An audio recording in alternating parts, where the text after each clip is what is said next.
Good morning, everyone. Welcome to Hit and Hustle from IrishSportsDaily.com. I'm your host, Greg Flammang, and with me, as always, is Jamie Uyeyama, Jamie University. So today we are going to be talking about the portal. We're going to be talking about recruiting. We're going to talk about. I want to talk about quarterback play in the Gator Bowl for Notre Dame. I think that's an interesting topic. And so thank you everyone for tuning in. If you're just joining the show, thank you very much for joining us so far as people begin to trickle in. Réjean is of course here. Bonjour, mon ami. We're going with French words today. Well, he is Réjean. He is Réjean, and France is into the semifinals of the World Cup. So congratulations to that. And if you're watching back on replay, thank you very much for tuning in. If this is your first time listening to the show and you like what you hear, as always, hit the like button, hit the subscribe button, hit the notification bell so you know when we go live. And Craig D, also in the show. Thank you very much, Craig D, for joining us this morning. Jamie, we are going to start the show today, I guess on a sad note in the world of college football. Mike Leach, head coach of the Mississippi State football team, passed away. I think it was last night or this morning. From he had a heart issue. They're calling it complications from a heart, a heart issue that he had. I think you put something out on Twitter. You cannot. There is so much of college football now is his fingerprints are all over it. He's essentially the Bill Walsh of the era, I feel like, in terms of his influence on the sport. So many teams and coaches and offensive coordinators and everyone are kind of either running his offense directly or a derivative of his offense, with his, the air raid and that sort of thing.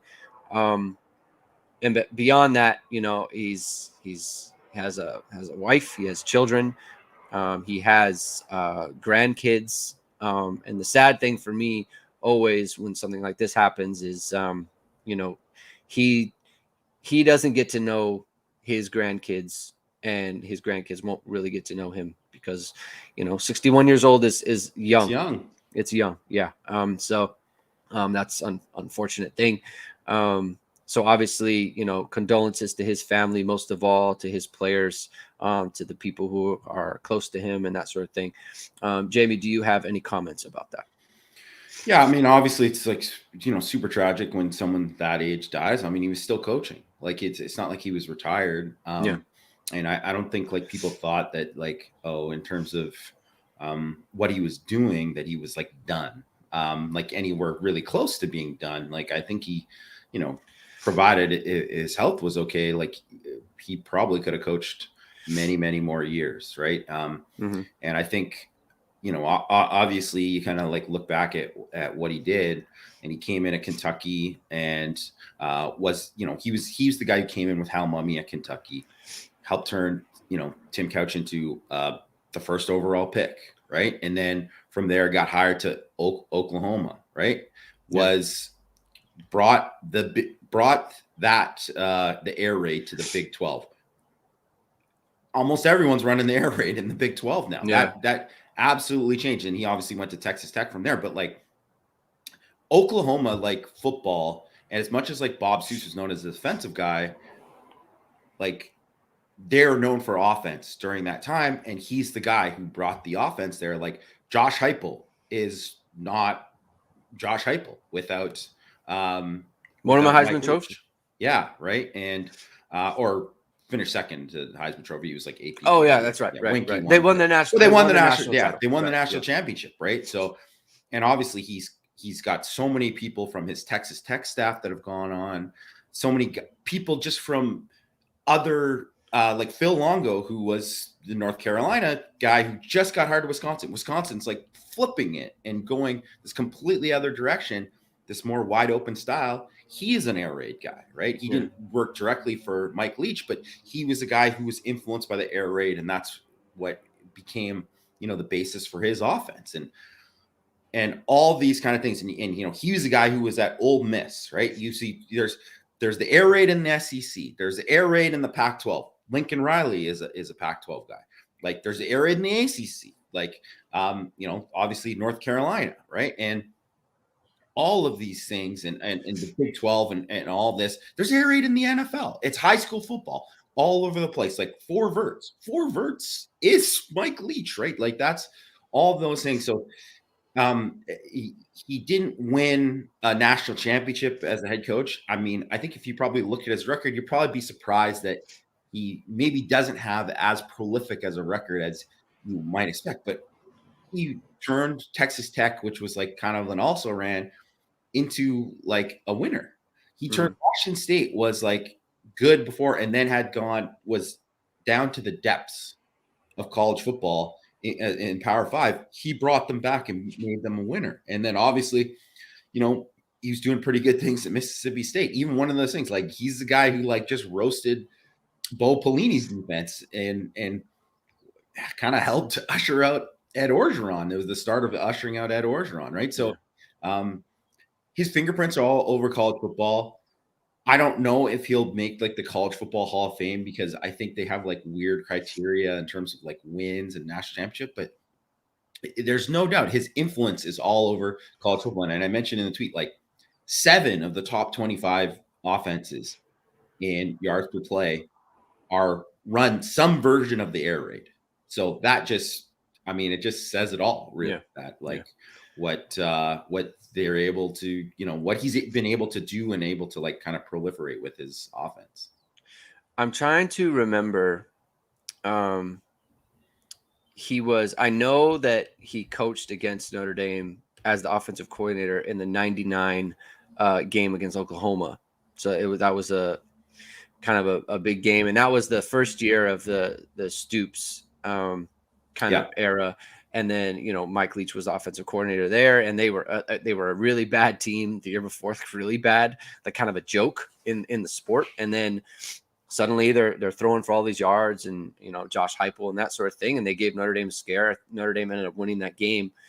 Was he Washington State's coach in the 2003 game? I feel like he wasn't, but no, he wasn't there yet, right? No, he wasn't there yet. So I think that was probably – was that the only time that he – I think that was the only time because Notre Dame never played Texas Tech. Obviously, they've never played Mississippi State. So that was the only time that he ever like kind of cross paths with Notre Dame. But I mean, Lincoln Riley, Phil Longo this year. Basically, like without him – Lincoln Riley, basically Oklahoma owes all of their success, really. Like I know, like if Mike Leach isn't there, they were like one of those programs that were, I think people look at where Notre Dame was in the kind of down times of Notre Dame. Oklahoma was much deeper down than that. And and especially when you look at kind of like where and how they kind of built their kind of power as like a reigning power in college football. They were a wishbone team, and to do that and kind of what he was able to do, obviously along with Bob Stoops, but like Bob Stoops kept that offense the entire time, really, right? And obviously Riley became the guy. So like if you connect the dots from like Leach to Mark Mangino to Josh Heupel to Lincoln Riley, certainly like, Kevin Wilson, another guy who kind of, was influenced by that too. Like there's just so many guys that kind of like took it all the way. And this is really like kind of like the first time. And even if you look at it, because it's kind of like a cousin of what BYU did. And like, so there's obviously all these like BYU disciples out there too, like Lavelle Edwards. So it's crazy where everything like has gone with college football and like how he like helped like push college football and push football really in a direction that it like I don't know if it would have went without a guy like him. Yeah. So sad day for the sport. It's just kind of a bummer. There's a lot of people sharing stories and those are all nice to read and that sort of thing. But again, condolences to his family and all the people who are very close to him, and feeling, very, very sad today. So that's a sad one. All right, Jamie, let's transition into some recruiting conversation. Notre Dame lost a big commitment last week from Dylan Edwards, running back, and out of Kansas. What was it, Kansas, right? Yep. I got that right. Yeah. I get these recruits like stuck in my head. Like you think, and then it's like, wait a minute, do I have this right? So they lost Dylan Edwards. He decommitted, and then like I think a day later committed to Colorado. And Deion Sanders, I guess him and his dad have a connection. And then I guess Deion Sanders was his coach, like as a little kid, right? Like a second, third grader, whatever it is. I think it's a really big loss. I think it's a really big loss, not in terms of roster, I guess. Notre Dame has a lot of running backs on the roster, a lot of good running backs on the roster. Like you could bring up any of them, and you can.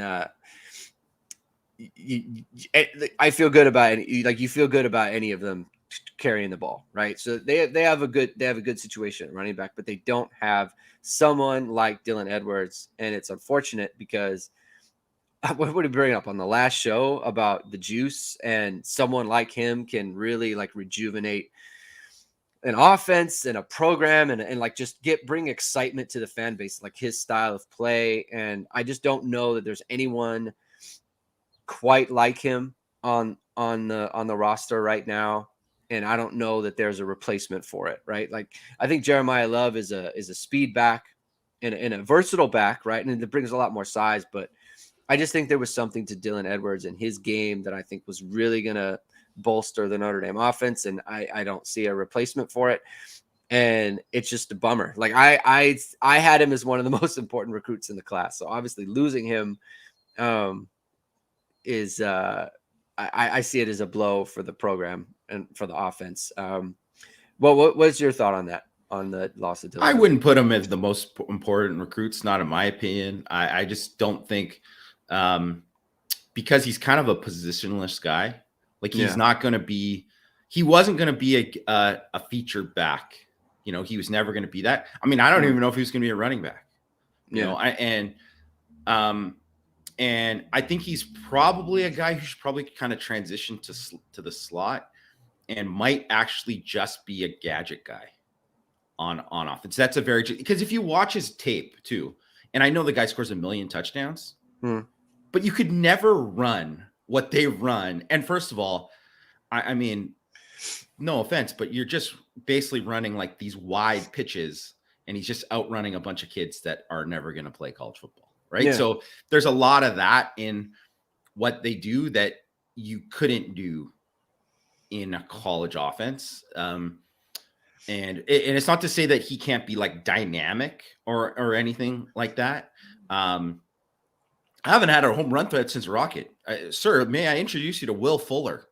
I think he was a pretty good home run. I liked Will Fuller. I'd say he was a pretty good big play guy. I see what he means though. I know what he means. No, like, but Rocket Will Fuller is like Rocket was a gadget guy. He's talking like a gadget guy. That's what he's talking about. I mean, I think if you look at how many big plays that Will Fuller had, I bet he had a lot more than Rocket. People are nostalgia for the Rocket, and I love the Rocket. I'm seriously. I understand. It's because it's the return game and all of that. That's really. Well, I mean, Lou Holtz ran the ball like 60 times a game. No, I know, but I'm just saying, like, people think about this and they think about like it's like when I look back at Rocket Ismail's numbers, I'm like, it is insane. First of all, because everybody who was a Notre Dame fan at that more than 100 times in a season. Well, everyone who was a Notre Dame fan was like, man, he should have won the Heisman the year that Ty Detmer. And I mean, I totally thought that too. And I'm not saying he shouldn't have, but then you look at it, you're like, hey, Lou Holtz, maybe you should have given the ball more. Maybe more. And he would have definitely won the Heisman. Yeah. Yeah. I mean, I'm sorry, Will Fuller couldn't hold my. No, that's just not true. Like, it's a different era, whatever. But just like, I mean, go and watch Will Fuller's highlights. We don't need to adjudicate Will Fuller. No, I'm gonna say something. I see what it's just Terry whatever. is It's saying. not a return game thing. Like whatever. Like they're different players. That's the I get what he's saying. Yeah, and also, I mean, CJ Sanders. I'm sorry, CJ Sanders returned 5 kicks to the house at Notre Dame, and I mean, he's obviously not remembered as a guy because he was just a return guy, but I mean, that's pretty good. Yeah, that's pretty good. I mean, I'll say it. I mean, I think but point is bringing it kind of back to Edwards. I do think there's no one like him, and there's no one really like him in the class. Like in the class and like the cycle in general. Like I don't think there's really anyone else. So he's kind of like one of one. And I do think like it would be shocking to me if he wasn't a dynamic return guy. And I mean, you lose that. That is definitely a loss, right? But I also don't think there's gonna be an issue for them with finding a return guy. And I also don't think like there's just the return game is just not what it was back just special teams in general is it's just a different game now, right? Like I think you just get so few chances to actually return kicks that like so the Rocket, for instance, I mean, obviously he would have been phenomenal. I mean, he's one of those guys who's phenomenal in any era, right? Like he could come play today and be amazing, right? But he'd be a different player today because he'd be doing the Will Fuller stuff is basically what he'd be doing. He'd be running like, hey, Adoree Jackson, let's high five before this play. I'm gonna toast you. Like he'd be doing that kind of stuff rather and making an impact there. I think it's actually kind of a shame that the Rocket didn't play more in this era because I think he could have maybe gone down as one of like the best deep threat receivers ever, really. And I'm not just talking about in college football, really. He could have been if he was played in this era. Yeah, I mean, put him in space, right? Like speaking of the Mike Leach kind of, air raid stuff, like put him in space where there's just like him and someone else in like, out in the open field. I mean, that obviously, you didn't really get that. I mean, this is an era where it's like a reverse was a huge, like this gadget. Wow. Like they're running a reverse, that's crazy. Or like a wide receiver screen. Now wide receiver screens are like built into every play that like people run, you can throw the ball on running plays, so obviously that would have been great for him. I think of Dylan Edwards like similar to like DeAnthony Thomas, right? Where it's like he just, it's like he didn't have a position, he didn't have a position for Oregon. He didn't have a it's just like, was he a running back? Was he a receiver? Like, what was he? But he was super electric, and he brought highlights to every single game.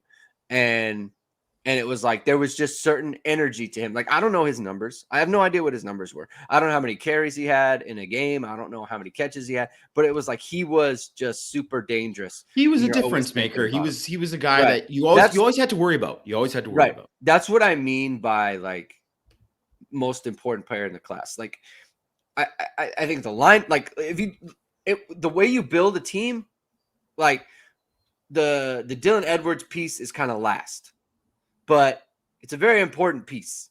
And to, the point by Terry here is like Notre Dame hasn't had that particular piece. They've had the wide receiver, right? They've had that. They've had the Fuller type. They've had the running back. They've had the tight end. But they haven't had that elite gadget guy. And that's kind of what they need. And that's kind of where I'm coming from, where it's like, that's why I felt like he was super important, because they need that elite gadget guy. Because you need it, you need to have it in the offense. So someone else sees it and is like, oh, okay, like that's an option for me. I can go to Notre Dame and be a gadget guy, and they can use me, and I can be a like a big player for in college football with Notre Dame as a program, right? Because right now you see tight ends and you see running backs and you see a little bit wide receiver, but you don't see that kind of versatile, put him wherever. Percy Harvin, if that's your kind of flavor there. So I would say it's different than our. I think DeAnthony Thomas that's the perfect kind of. I mean, that's the ceiling. That's the ceiling, really. Right. And you want a chance for it. Yeah. Yeah. The one thing, and it's funny because Craig D is asking, can Tyree fill that role? Yeah. And I put this down in 6 Thoughts last week. So one of the things with Tyree this year, and I know everybody's down on Tyree, like people are like, he should just move on. Like he's just gonna whatever. And maybe he will. I don't know, right? Like I don't know what's going through his head, but like, so 2020 is a freshman. Hold on, I'm gonna pull it up. I'm gonna pull it up. But he had like a significant number of more explosive runs as a freshman than he did now. And so why is that? And it's something that I'm going to kind of like look into kind of further as we go along. Sorry, I'm just scrolling along here. Like why is that? Like, is it just the blocking? Because it seemed like at least later in the year they block better. Like how come that didn't happen for him? So okay, here it is. True freshman, he had 15 runs of 10 yards or more in only 72 carries. First of all, that's like an insane average, like 20.8%. 1 out of every 5 carries went for 10 yards or more. Mm-hmm. That's pretty good explosion, right? Obviously, he scored like a 90-yard touchdown that year. Like, he had like a bunch of 40-yard runs. He had explosive runs, right? This year, 95 carries, only 10. And so I would say he's a better runner than he was then. Certainly, like, I think you could say, like, yeah, he maybe gets his balance wise, like, you're like, maybe he gets tripped up easily where he could have whatever. But it's like, well, why aren't they? Is it just scheme wise from what they're doing? They're playing those more with the condensed stuff. But it's like they ran a lot of condensed stuff in 2020, right? Mm-hmm. Obviously, they used Tommy Tremble. So it's like, is only Tommy Tremble the biggest reason why? I mean, obviously, he was a unique, unbelievable blocker. But I mean, even in 2020, so like, it wasn't like, even though Ian Book was a running threat, but he wasn't like a zone read guy. It wasn't like, oh, they really got to make sure they stay home for Book because he didn't pull. That wasn't something that they did. He had like designed runs like quarterback draw, quarterback sweep, scrambles and stuff. I mean, it was a big part of, him not doing that was like a big point of contention for us. So I think that's one of the things too, like, how are they going to unlock that? And how are they going to unlock, frankly, all of these guys? How are they going to unlock, if I would have asked, how are they going to unlock Dylan Edwards in that? How are they going to unlock Jeremiah Love? How are they going to do that? Like, that's important. Like, they need to be more explosive. Like, there's no reason why Chris Tyree, literally one of the fastest kids, not just on the team, but like out of anyone that they against the competition, he'll be one of the fastest guys in college football. Like, he's literally 2-time the fastest guy at the opening. We're literally the best athletes in the country 2 years in a row. So why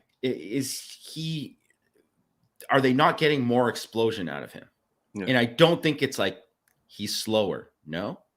He's worse. No.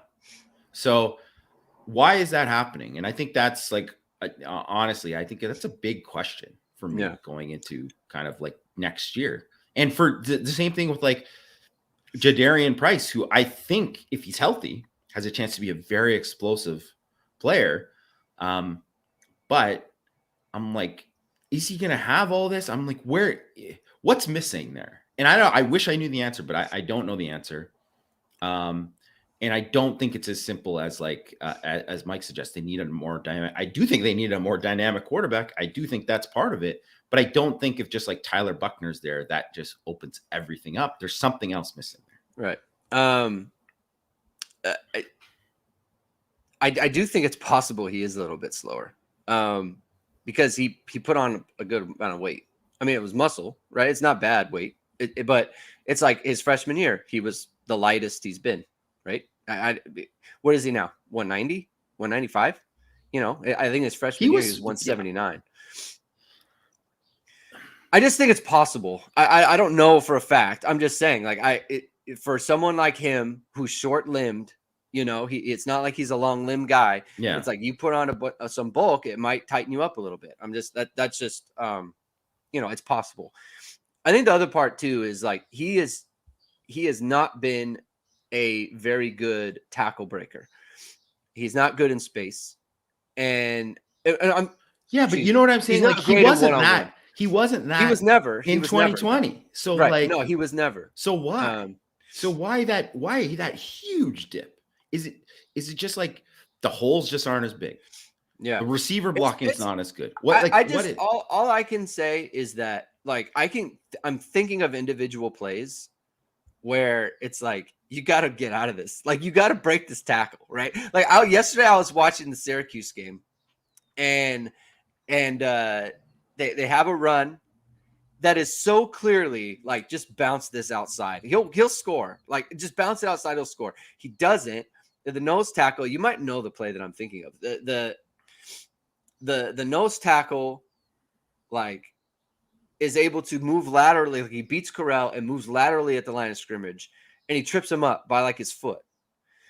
And it's like, you got to get outside there. Like you have to get outside. You cannot let him grab your foot for one. And you have to be able to just beat him to the corner. And the corner, like they had caved the whole side, and he's going to score. It's going to be like a 25, 30-yard touchdown play. But it's like a gain of 2, you know? And it's like that stuff. It's like, I don't know. Like I have to go back and look at his freshman year, like you said. I don't know. Like I can't explain the difference, but it's like, I know that play. It's like that needs to be a score. Like that has to be a score. Right. And it's stuff like that. Like that one thing I was looking at, and this goes to, and John Cooper, Tyree came in at 175. Now listen, at 197, does it make that much of a difference? I would say 22 pounds would. He was closer to 190 though in that first year. Like I know he was listed, but like I distinctly remember Matt reporting on it. You know, IST's Matt Freeman reporting on it. Yeah. That like because he came in, you know, at that time, and it was like he was like. They're like, oh, Tyree, because that was always the thing with him. Like, is he too small? Like, remember? And that was the thing that Matt reported. Like, oh no, he's close to 190. Like, forget what he's listed. So I mean, maybe it's not that, right? Maybe it's like some other variable that maybe you know what? Maybe all of it took was those little plays like that, and then all of a sudden. It's like, you know how it is. It's like as a running back, you get more confidence. Right. As soon as you break one, and then all of a sudden you're just like, it's just all of a sudden your eyes widen and you're seeing it and you're feeling it that much more. So, I mean, it's the other part too. And this is like explosive plays in general, like not just Tyree, but like I was looking at the missed tackles forced numbers on PFF. And this year between Estime, Diggs, and Tyree, 369 touches on offense, like on runs. Okay. What was it? 66 missed tackles forced, right? Last year, Kyron, 205 carries, 58. You know, you're talking like a difference of, 170 more touches to produce 10 more missed tackles forced. You know, like they're just not super dynamic out in space one-on-one, making people miss, right? Like there are a bunch of scenarios where, you know how like Kyron would do the thing where they would cave aside and Kyron would go one-on-one with the corner. How often did that corner make the play on him? Like no, that's definitely a that thing. is something that they are just missing across the board, right? And And that's partly a Tyree thing. Like Tyree only had 10 missed tackles forced according to PFF this year, which is not a lot, right? Yeah. I mean, how many carries did he have? 95. 95 carries, like 10. Like that's not, like 1 every 10 carries basically you're making someone miss. And so like, and he's not getting 10 carries a game, right? I mean, the one thing I will say though, and I have noticed this, I'm like, PFF, I think they're bad at the missed forced tackles. I'm like, I look at it after the game and I'm like, I get paid to watch the game several times. And I'm like, even Kyron Williams, I'm like 58. I'm like, that was low. Like, right. But like but the reason I'm using it is because it's across, it's the same service for both. You know what I mean? Yeah. So it's like if they're miscounting, but like they're miscounting for everybody. But it's like it meets the eye test too. Like I just don't feel like no. I mean, he's not a tackle breaker, but like, yeah, I would say like, I mean, Kyron is though one of the best, right, at that. Yeah. And frankly, like a guy like CJ Procise was really fantastic at that too. So yeah, I mean, I think that element is missing to a certain extent. And I think too, especially when you want to be able to say like, Kyron was one of these guys that kind of had a Barry Sanders mentality where he's like, I'm always trying to kind of like break it, even though he's always falling forward and whatever. But he was like the guy who turned the 2-yard into the 12-yard.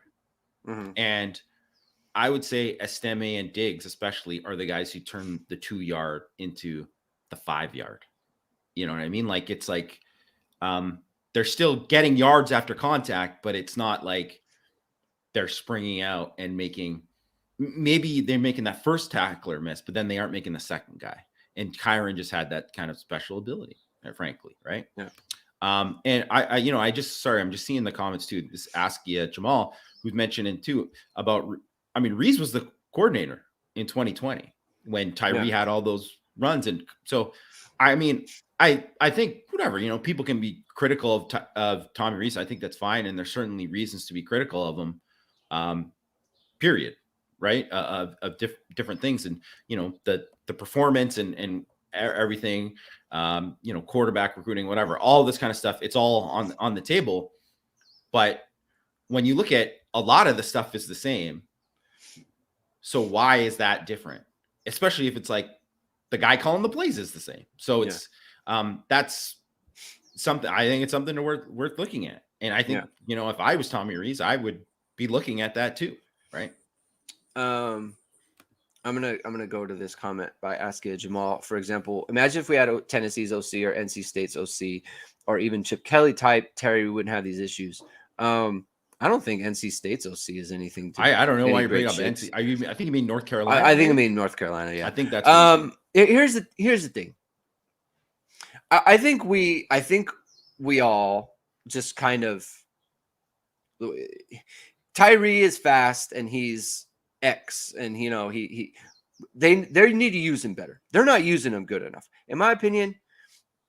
Touches are touches to a certain degree. I think Chris Tyree over his entire career, I think he's had enough touches to where it's like there was impact there to be had more so than what he's made. There are some things where it's like, I don't know if I love him in this role here, like on this particular play, but like they get him on jets, they get him outside. They throw him screens, right? That sometimes he doesn't catch, So like to me, they got him. Okay. We got to move off of Chris Tyree here because now it's getting into slander territory. Well, no, it's not slander. He's not getting enough touches and he's not getting enough of those touches. I do not agree with this. Like, I will go to bat for him with this. I don't think if you look at the number of touches and where he's getting, he needs more of those touches. You can't say a guy gets 1 or 2 of those looks a game and that's enough. That ain't enough. And that is on Tommy Reese. That is 100%. Don't give me this crap. You look at his catch things. The guy dropped like 1 screen. People remember that? Get out of here, Greg. No. I do remember that. I will not take that slander. all They I'm didn't. saying, I all don't I'm think saying, they did a good enough job in the screen game. I don't think they did a good enough job getting him anything. Why do we point out in the one game against Clemson when they threw him out into the motion? Because they never did it the whole friggin' year. That's a problem. That is a problem. That's a play calling problem. That's not his problem. They don't need to run 13 personnel with Chris Tyree trying to run in the goal line. That's not his fault. I didn't say it was his fault. That is 100% on the coaching staff and what they're doing and their choices there. Audric Estime, get him in the game in those times. Logan Diggs, get him in the game in those times. Like, you're running the 21 personnel. You motion them out. Throw them the friggin' football. What are we doing here? That's the point. I have obviously on this channel a ton. I know, that's what I'm talking about. So why are you bringing up that you're because I think he's had enough opportunities to where some of it is like he does need to do better. That's my opinion. I don't think he's bad. I'm not killing the kid. I'm not slandering him. I'm just saying. You just slandered him. No, I didn't. I said he didn't do everything perfect all the time. I think that's fair. Can I say that? Like, he had like one jet sweep, and you're like, if you get like one of those things, he hasn't had it's just like one of those things with like Braden Lindsay, right? It's like, so why have all of a sudden Braden Lindsay not getting those things? Like, he's not having those explosive plays that he did where he had it one after another in 2019, right? Like, he had a bunch of those. So why is that too? Right? Like, I'm not advocating like no, bad. but I'm just saying, like, it's not saying like, it's not saying that you're like, man, Braden Lindsay needs to do a better job on those things. Does he? Or do they need to scheme that better? Or do the receivers need to block better? Whatever. It's like, there's all these other pieces into it, right? I'm happy that Jamie is very fired up about anything. Chris Tyree, that's fine. We're not fighting. I promise. We're just talking football. It's just football. I honestly, like, I love that Jamie is going in for his guy. I appreciate it. I don't care. I mean, I don't care if it was anybody, right? And that's why the thing too, like, why I think it's totally fair to question. It's like, Dylan Edwards going to be on the team. This is so funny. What is he going to do? Greg is Tommy Reese, defense attorney. It's so funny because I and Askia Jamal. I don't know. I don't recognize your name. Maybe you've been on the show before, but like, I've been so critical of Tommy Reese this year. Yes, he has been. He has been. He's definitely been. It's like follow Greg on Twitter, and you'll know. I'm just Tommy might actually hate Greg because it's possible he does. That's possible. Yeah, I hope he doesn't. I don't hate. No, Tommy. I mean, no, Greg is no. I'm just joking about the Tommy Reese hate. No, the thing is though, I think people know that you've been equally critical. I'm fairly critical. No, I don't disagree about the Tyree stuff. You're not wrong. Okay. I guess some of it comes down to just, and this isn't like, we can move off of Tyree just in general. Okay. This is a really long Chris Tyree. It was, but that's fine. That's what the off season is about. That's what I was saying, Jamie. Just filibuster. Yeah. Just let it go. Yeah. Where the wind goes. No, what I'm saying is, like, Chris Tyree, like, they need to do more to get him the ball, right?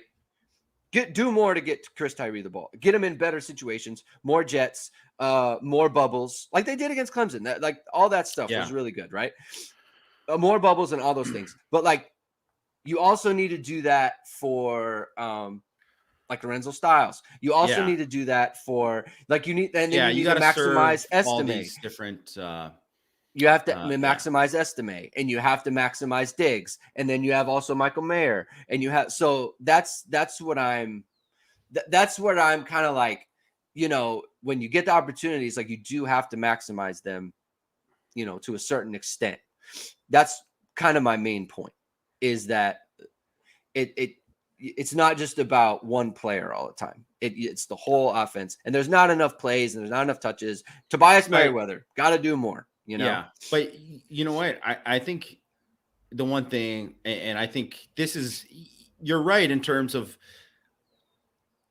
the coaches get more confidence when in you as a player, and they'll do more of that stuff when you turn one of those into a big play. So even though maybe he needs more or whatnot, yeah, Craig, thanks, man. Like, come on. But all right, go. But it's exactly what happens. It's like, here's Jordan Botelho, played 19 snaps the first 7 games of the year. He got a chance in that Syracuse game. All of a sudden, he gets a couple sacks. Well, then he's playing. All of a sudden, he's in the rotation. He played 12 plays per game. And that might not sound like a lot, but he was playing like 0, up until a lot of games, right? He was basically only playing special teams.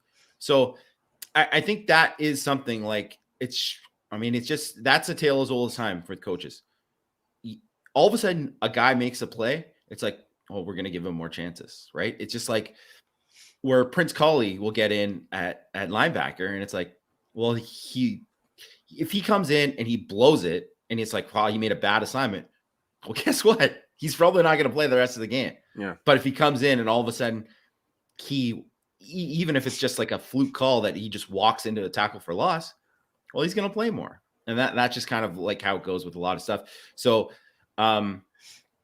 certainly you earn more chances once you take advantage of, even if it's just limited opportunities, you earn more chances. Yeah. Okay. Now we can move on. Let's talk some portal stuff. Caleb Smith, wide receiver from Virginia Tech, who has the exact same name as Caleb Smith, the committed wide receiver from Texas. It is spelled the exact same way. It would just be hilarious if this happens. It is funny. What do you think about him, Jamie? His numbers are pretty good at Virginia Tech. Last year, he was the leading receiver. They're not a good football team. They weren't a good football team. Right. So they were good, but he was pretty good. Yeah. Right. Like yards per catch. I think he was around 18, 19 yards per catch. Not a lot of touchdowns, but again, like not a good football team, not a good situation. Quarterback play wasn't good. Yeah. Right. 6'2", 220-ish, bigger body. That's the only thing, like another big body. They have a lot of big bodies, but he can run a little bit. And so what do you think, Jamie? What do you think of him? He's coming on a visit. That's why I'm bringing him up. He's coming on a visit over the weekend. So what do you think about him? Yeah, I think, we mentioned before that, he's not the type that we, like we as in us, we would be looking for that Notre Dame. We think that Notre Dame should add. They need more of a speed, dynamic, after the catch type of guy. I think, right? I think that's not Caleb Smith. Caleb Smith, though, what he is what he was last year, was a very productive deep threat guy. I think he was one of the guys who had a very high average depth of target. They took a ton of deep shots to him. I think he was like 36.1% of his targets were deep shots. He was, and 9 to 12 contested catches, very good, right? But previously he was not like a great contested catch guy, but guys get better. That happens. So certainly a guy, I think if they get him, you can kind of bump up to, like, he could at least compete for that starting boundary spot. I think he'd be a guy compete there to kind of like push a Dion Colsey, and you get to kind of see that. And at the very least, he provides depth, but could be a guy who ends up making plays for you, right? So I think they need bodies, period. So I think it would be a good pickup. And obviously he's had production, so that's good. Yeah. But at the same time, I don't think it's exactly the type of guy that they need, but they just need more scholarship receivers. So I think if they can get him, that'd be great. Good football player, yes. And like what if Notre Dame could have a rotation at wide receiver next year? That would be great. Yeah. Just in terms of like he could, Colsey, him and Colsey could like alternate series maybe. You have a situation where you have Tobias. You can keep Styles at the slot. You can keep Tobias to the field. I think he's a great field receiver. You can have Jaden Thomas can go from the slot to, maybe the boundary. And so there's just, you need bodies, man. And not just that, but for the defense too, right? Like someone for Ben Morrison to go up against, someone for Cam Hart to go up against, like have an actual practice, like that stuff matters. Like that. It does. One-on-ones in practice and stuff like that is like 7-on-7, all that kind of stuff, competing. 100%. I mean, I think that's one of the reasons too, like this camp, and it helps the quarterbacks. It helps the quarterbacks. Like they're getting less reps because they're doing, like, we went to the practice. They couldn't do one-on-ones. They didn't have enough healthy receivers to do one-on-ones. And that was when X Watts was doing. You don't want to be in that position, right? Where you're doing that. So, I mean, any kind of guy who's a good player, boundary, slot, X, whatever position, you take them. Yeah. Kevin Murray's asking, what about Dante Cephas? And I think Rajon's asking about that as well. I think just waiting to hear if he's going to visit Notre Dame. Yeah. You can't, I don't think it can be taken seriously until he says, I'm going to come on campus and I'm going to, I'm going to visit, and then we'll see where that goes. I think if he was to set a visit, I think that would be a very encouraging sign on that front. But, again, if he's a guy, if he's a guy who's highly sought after, that's going to be, it's going to be difficult for Notre Dame. Right. Yeah. So, I think you feel a lot better about Caleb Smith at this point than Dante Cephas because he's scheduled to visit. And Cephas already visited Penn State. And I mean, the other part of it is what we don't know is, are these guys getting like a big NIL offers from something? Is that what, Cephas, or I don't know. I mean, maybe, right. But like, I mean, he's certainly a guy like, I mean, I think people would be shocked of the level of transfers that are getting, bags presented to them if they go there. And I mean, you don't have to be an All-American to get a bag. Yeah. Like people just want depth, and they'll just pay for it, right? So that's what those NIL collectives are for. So I don't know. I think it's a wait and see.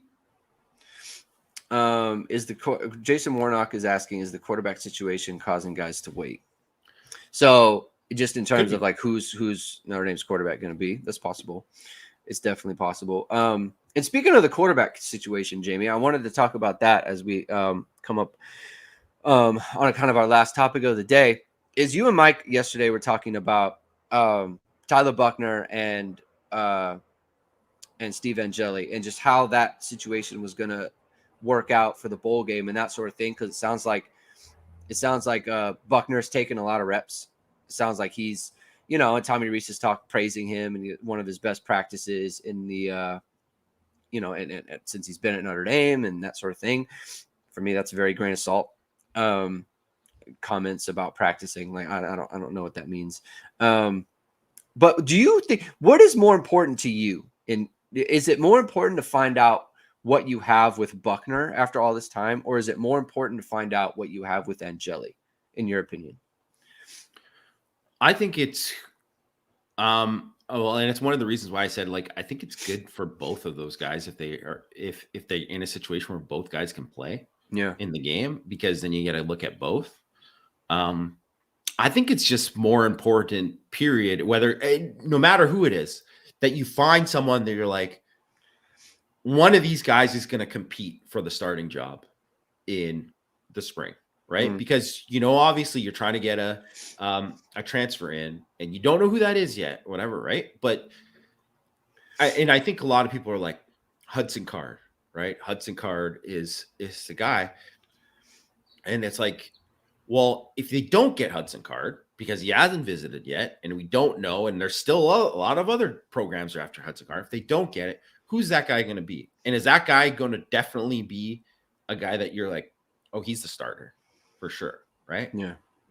I don't know, because I think a lot depends on, who it is. There's most of the quarterbacks are still out there.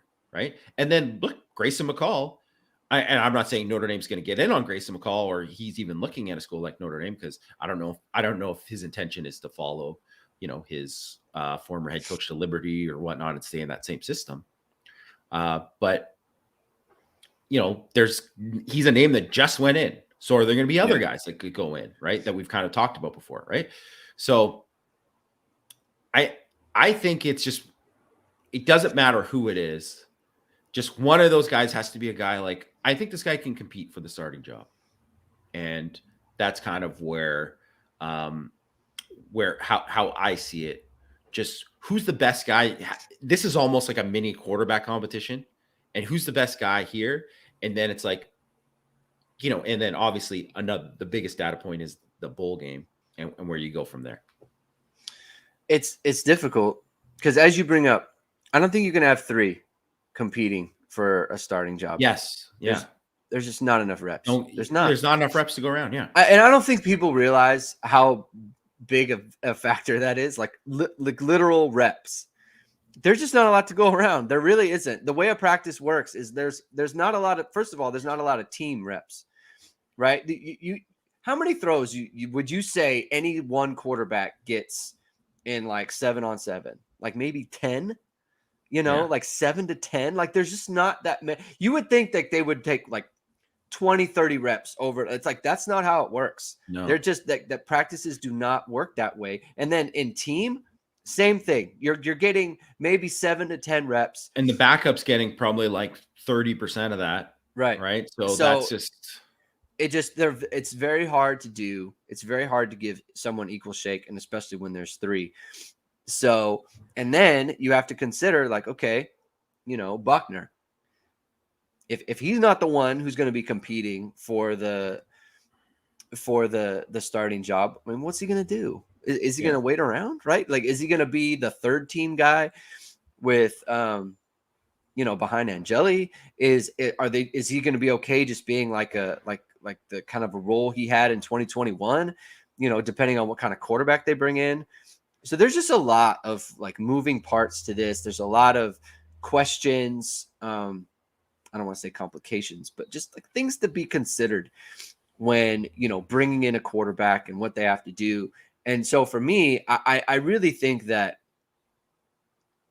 to me, it's more important that they find out what exactly they have in Tyler Buckner. You wanted him to be the starter. They wanted him. He won the job. Yeah. He won the job. Like, I think they really need to know, like, what do we have here? He's had all this time and he's been watching. And look, you can get better just by watching, let me tell you, because like I took 2 years off of football and was just like after high school, I went and ran track for 2 years, and then I took 2 years off, and then I decided to go back to it. And I was a better player just by watching, and obviously like watching on TV, right? Not watching in the booth and all those other things. Like, you can get better by watching. And I know Mike is very concerned about the accuracy piece. To me, it's a decision-making thing for him. His decisions have to be kind of good all the time. And there were too many times in his first 2 games where it's like, beyond the accuracy stuff, like the decision that you're making pre-snap is like, that's not where it's got to be. And like, that's the part. If you're not making the right decisions, then you're like the accuracy piece, like, it almost doesn't even matter. Because like Ian Book was a great, it was an accurate guy, but he didn't always make the right decision. That was always now. Granted, they won a ton of games, and you take that, but like the decision making is where it needs to be, and that's what you need to see from Buckner. And that's the part too, where it's like you can improve in that area by watching. The physical part is the physical part, and that's you got to come around there. But in terms of making the right choice, I think that's where it's at. Well, and I mean, I'll say it again, and I don't know, because Mike is pretty much out on Buckner. He basically is. I mean, I think it's fair to say he's pretty much out on him. He doesn't think he's ever going to be good. Right. And my opinion, I think it's something we've talked about. There's just not enough to say. There's not enough to say. You can't say those first 2 games and just be like, well, he's never going to be. I mean, I wouldn't say that, based on that. I just think you need to see more. And this is the chance to kind of see more. I mean, and put it this way, I expect Buckner to be the guy who starts in the game. Maybe Angeli will play, but I think I would be surprised if Buckner wasn't the guy who started and played most, if not all, of the game for the bowl game. Okay. I mean, I think that's good. Mike McCarthy asked, do you think Reese just didn't know how to evolve the offense with Buckner? I feel like Buckner in this evolved offense will be much better. I will say that there were a few times this year where I thought, man, Buckner running this offense would be really great. Yeah. But that was when Pine was also kind of struggling. Like there were times when it was like when Pine would get bogged down a little bit, the thought was, man, if they had Buckner, like they could just do some other version of what they're trying to do and it would be so much better. But I will say, and again, we said this in the offseason too. Jack Cohn made throws that's like Tyler Buckner has to make this the kind of throw. And Drew Pine this year made throws where it's like the one that comes to mind just straight away is the in route against USC to Deion Colsey, where he throws it and he gets hit like right as he throws it. And on the follow through, his arm hits on the helmet and it's a perfect strike. And it just, you got to have it. Yeah. And like, we have not seen Tyler Buckner make that throw. And it's like that. He has to be able to make that throw. You know, Yeah. there were so many things like limitations to Pine or whatever, but he could do it. And we saw him do it. And so, you know, that's the I think Notre Dame needs to find out. Can he do it? They need to know. Yeah. And I think one of the things with the offense and Buckner is that they didn't really get to find the identity of the offense yet. And some of that had to change, obviously, with Pine. Right. And I think there was some of it like with Buckner where you're like trying to develop him, but also like be successful and run the offense. And I think in hindsight, they probably, especially in that Marshall game, I think they thought it was going to be easier than it was. Let's just face it. They thought it was going to be easier than it was. And so they thought they could get away with like, hey, we're going to do this because we can take a look at this and whatever, instead of being like, no, we need to lean into this because we need to win the game and we need to do this and we can kind of build out from there. And in reality, because of where Marshall's defense and how good Marshall's defense ended up being really good this year and kind of how, and they definitely outcoached Notre Dame in that game from that sense. So when you look at that in hindsight, if they kind of looked at it and knew that Marshall's defense was going to be like that, they had to lean way further into the running aspect of it and building the offense around his skill set then, instead of trying to fit him into this greater offense that they want to kind of build up. They should have started with that part for Buckner and then build out from there. And I think that was something that probably was going to come. And maybe you can get away with it if you have like a learning experience there and you still win, but they didn't. So they didn't really have that. And like I mentioned too earlier, like he happened to go against the defense that finished first in EPA per pass in Marshall, and the 12th, or no, it was 11th they finished. This is Ohio State. And obviously Drew Pine went against probably like 7 defenses that finished like 80th or lower. So it's a lot different. The other part too is, you know, to start the year, Buckner, first time frontline player, Estime, Diggs. Yeah, Colsey Diggs was also hurt. Factor, right? Diggs was hurt. Colsey not even a factor. You know, Jaden Thomas, first time frontline player. You know, Lorenzo Styles was the most experienced. He was the guy getting the most targets then. Right. His role changed. Right. Like Mitchell Evans, that's a really good hurt. point. Yeah. Mitchell Evans hurt, right? Jarrett Patterson, Blake Fisher playing way better as the season went along. You know, so Zeke Correll playing way better. I think just the whole group just around Buckner, I think, is in a better position to kind of lift him up rather than him having to be the one to lift the whole offense up. The one thing I will say though, too, to add to it is that like, even if, well, South Carolina's defense hasn't been really great. That's not been their strength this year. And then they've had, they just had Zach Pickens, who's a very good defensive lineman, opt out, and Cam Smith, who's like a first round cornerback. So he's their Foskey, their mayor, essentially their top end talent guy. He's opted out too. So that's two really key pieces on their defense. So let's say Buckner comes in and lights the world on fire in this game. Could happen, right? And he does. You have to kind of realize, like, don't overreact to it. Like, be like, that's great. It is great. And that's something to build on. But no one should be like, well, he's going to be the guy now. It's like, no, he's got to go out, and it's one piece that showed that he can do this. And now he's got to go and earn it in the spring, in the fall and stuff too, because it's, and how the schedule works out next year, for those that don't know too, like the first 3 games are like on the easier side. And then it gets really tough. They have that long stretch where they start and they play Ohio State in the 4th game. And then it gets a lot tougher from there. Yeah. All right. I think that's a good place to leave it. Jamie, we'll be back on Thursday talking probably the same stuff. Yeah, a lot of Chris Tyree talk. A lot of Chris Tyree. Maybe we'll switch off to maybe we'll go in on Logan Diggs a little bit. A lot of Chris Tyree, maybe some Mitchell Evans, right? We'll just all the kind of the ancillary Lorenzo Styles. Mitchell Evans is gonna be a really interesting guy to watch in this game. He is interesting guy. So let's call it. Let's move it to Thursday. Thank you very much, everyone, for tuning in. We really appreciate it. If this is your first time, hit the like, hit the subscribe button. Hit the like, hit the subscribe button. Again, we'll be back on Thursday. Hopefully, the more news to discuss, that sort of thing, and then we can have another good show. All right, it's okay, guys. We can have a disagreement. It's no problem. That's what makes for good content, anyway.